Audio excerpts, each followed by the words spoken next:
ఇప్పుడు ఈ మధ్య కాలంలో మీరేదైతే అనుసరిస్తున్న ఈ వామాచార పద్ధతి ఉందో హ్మ్. దాని మీద ఇంకా విమర్శలు ఎక్కువయ్యాయి. హ్మ్. అంటే మీరు చాలా సార్లు సమాధానం చెప్తూ వచ్చారు.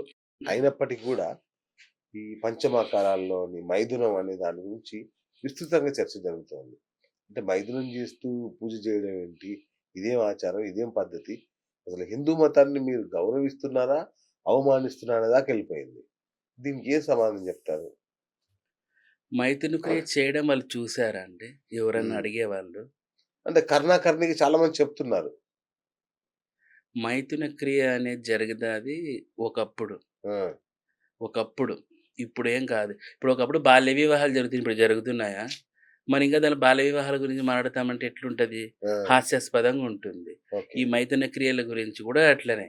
ఆహా! మైథున క్రియ ప్లేస్‌లో కొన్ని తంత్ర విద్యల్లో దాని గురించి ఉండడం వాస్తవమే. ఆ! కానీ దానిలో ప్లేస్‌లో కొన్ని రకాల ఐటెమ్స్‌ని పెట్టి ఆ! రీప్లేస్ చేసి పూజా విధి విధానం అనేది చేయడం జరుగుతుంది.